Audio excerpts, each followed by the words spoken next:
فیصل واڈا صاحب، جو پاکستان کی لیڈرشپ کا، آرمی چیف کا اور پرائم منسٹر کا ایک میرے خیال میں یہاں پہ رول بنتا ہے، وہ یہ ہے کہ کچھ عرب ممالک کو اور ایران کو اس ایشو کے اوپر جوڑنے کی کوشش کرے، ایون چائنا اور رشیا کو انگیج کرنے کی کوشش کری جائے، تاکہ یہاں سے ایران کا فیکٹر جو ہے وہ والا حال نہ ہو جائے جو غزہ میں ہو رہا ہے، وہ والا صورتحال نہیں پیدا ہونی چاہیے۔ دیکھیے لطیف صاحب، جو آپ نے ابتدائی میں کہا نا، ایران ایک بفر کا رول پلے کر رہا تھا، اور اگر وہ بفر بیچ میں سے ہٹ گیا تو یہ ڈائریکٹلی ہم پہ ریفلیکٹ ہونا شروع ہو جائے گا۔ اور جس طرح کے بیانات آئے 2011 میں بھی بیانات آئے ہیں اسرائیل کے پاکستان کے لیے، اس کو بھی انڈرمائن نہیں کرنا چاہیے، بھولنا نہیں چاہیے۔ نیتن یاہو کا یہ جو بیان ہے نا کہ ایران کے بعد پاکستان، وہ پرانا بیان ہی ہے جو ابھی سارا 2011 کا ہے، تو اس کو بھولنا نہیں چاہیے۔ آپ کہتے ہیں نا کہ عادت بدلی جاتی فطرت نہیں، تو فطرت تو یہ بھی دوسرا بودی ہے، ٹھیک ہے؟ تو اس کے طرف کر رہے ہیں۔ بالکل آپ کی بات آپ کو سجیشن بہت زبردست ہے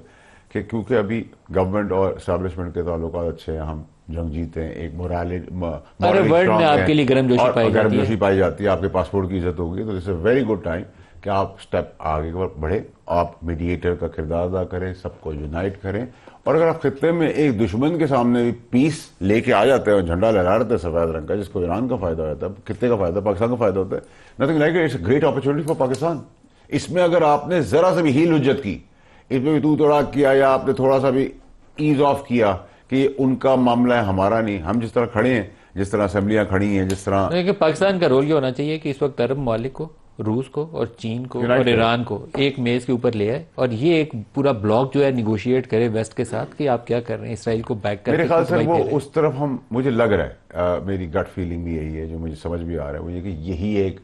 پائیدار اور وے فارورڈ ہونا چاہیے، یہ وے فارورڈ یہی بن سکتا ہے، اور کوئی وے فارورڈ اس کا ہے بھی نہیں، یہی وے فارورڈ ہے۔